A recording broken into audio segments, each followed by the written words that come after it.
Déjà, simplement juste en lisant la presse, c'est déjà pas mal pour s'intéresser à la politique, de se tenir au courant des réformes et se renseigner quand il y a des... Presse média. Ouais, presse média, regarder des débats de temps en temps. Radio, ouais, c'est ça. Plus ou moins. Ouais. Tu es adhérent. C'est-à-dire que voilà, je vais me renseigner, je vais écouter les infos, après si ça passe aux infos, je vais écouter, après je fais pas non plus faire des recherches sur internet exprès pour ça. Ouais, globalement, plutôt. C'est un peu compliqué de tout suivre, effectivement, mais lorsqu'il y a des élections importantes, que ce soit présidentielles ou les européennes, effectivement, ça m'intéresse de voir quels sont les courants d'idées, quelles sont les idées défendues et essayer de trouver mon chemin là-dedans. Donc ouais, globalement, ouais. Je lis assez régulièrement des sites d'infos sur la politique, que ce soit le Lab d'Europe 1 ou les pages politiques du Monde, ce genre de choses. Non, pas trop. Pas trop. Parce que je me sens pas vraiment concernée. Et parce que j'ai l'impression que de toute façon on est trop jeune et trop petit à l'échelle de la société pour avoir un impact vraiment réel, à moins de vraiment s'engager. Et pour l'instant j'ai pas le temps pour m'engager et prendre le temps. De loin. Qu'est-ce que ça veut dire s'intéresser à la vie politique? Je m'intéresse à la vie politique, ceci dit, je prends ça avec des pincettes et avec un peu de recul parce qu'il y a des événements, des faits divers toutes les 5 minutes qui ne m'intéressent pas forcément et pour moi c'est essentiellement de la polémique en fait, donc je ne m'intéresse pas trop à ce genre d'informations. De droite, oui. Mais je sais pas ce que t'en as, je suis pas adhérent d'un parti. J'ai pas forcément envie de m'engager dans un parti pour l'instant parce qu'il n'y a aucun parti qui reflète vraiment mes opinions politiques. Ça évolue. Ça évolue beaucoup au fur et à mesure que je vis. Peut-être social-démocrate. Plus ou moins. Je dirais que en France, l'opposition de droite-gauche est vraiment très très forte et que du coup c'est difficile d'avoir une vision précise et qu'il y a beaucoup de confrontations, mais concrètement dans les idées on a du mal à savoir ce qu'ils pensent vraiment. Du coup, pas spécialement, je dirais que j'ai des valeurs à défendre et que c'est ça surtout qui me tient à cœur. Et après, en fonction du parti qui les défend, j'adhère plus ou moins. J'adhérerai à un parti en fonction de si mes valeurs correspondent à eux. Ouais, plutôt le gauche pour moi, mais après... Non, plutôt droite.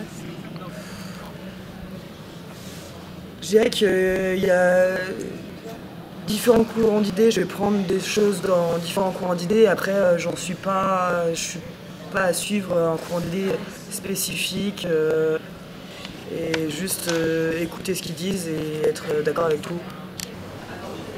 Non, pas particulièrement. Non. Après moi, je vote comme mes parents votent parce que c'est avec eux que je discute et c'est les débats que j'entends et que voilà. Mais après, je me sens pas particulièrement proche de mon envie.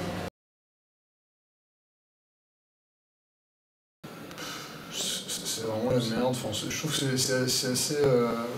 Ça donne pas forcément envie de s'y intéresser parce qu'on est en période de campagne depuis, j'ai l'impression, depuis au moins un an et demi, voire 2 ans. Enfin, faut toujours être en période de campagne.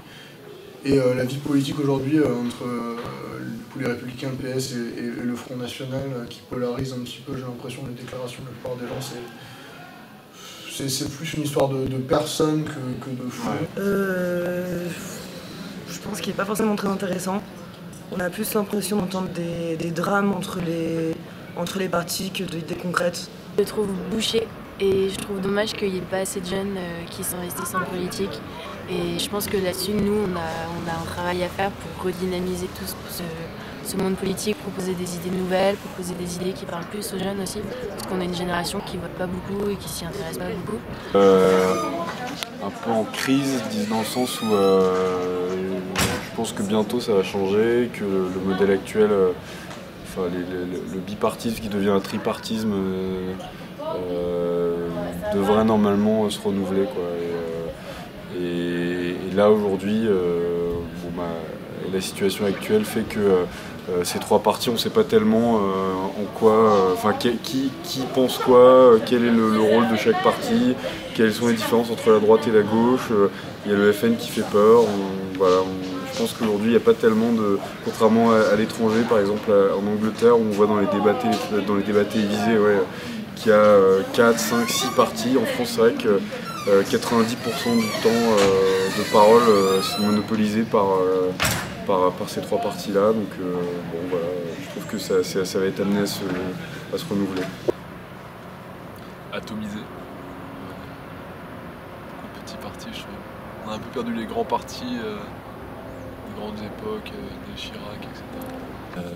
Pas assez diversifié et trop vieille en fait.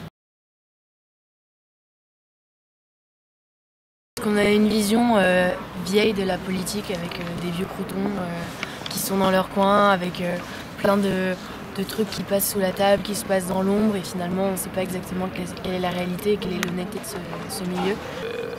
Des gens qui arrivent au pouvoir et qui finalement qui arrivent au pouvoir que grâce à leur capacité, disons, compétences en politique et pas leurs compétences réelles sur le terrain. On a l'impression des fois aussi un peu du théâtre démocratique quand on voit les choses tournant dans les ministères, etc. Ceux qui 5 ans à l'agriculture, 5 ans au travail, 5 ans... qui passent même des fois d'un mois sur l'autre d'un autre ministère.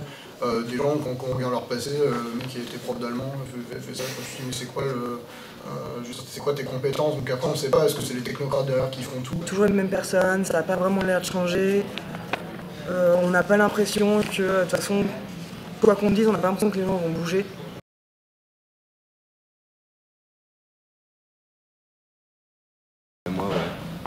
Moi, ça m'embête beaucoup de voir l'Europe comme ça actuellement. Et ça m'embête beaucoup surtout de voir à quel point la politique française se détourne de l'Europe. Et à quel point les idées FN, faut sortir de l'Europe, etc. On crache sur l'Europe, se développe beaucoup. Moi, les questions sur l'Europe au niveau géopolitique et politique, ça m'intéresse réellement. Ceci dit, je me sens pas citoyenne européenne, je me sens d'abord citoyenne française. Oui, tout à fait. Ouais. Je me sens citoyen européen parce que j'ai fait une année d'Erasmus et quand on fait une année d'Erasmus, on se rend compte qu'on a pas mal de choses à partager avec les autres étudiants européens et du coup, oui, je me sens français mais aussi européen. Ça, c'est difficile. Je trouve que oui, il faudrait. Après, je me sens plus citoyenne française que citoyenne européenne. Et justement, je pense que là-dessus, l'Europe doit travailler sur l'identité européenne pour essayer de renforcer ça.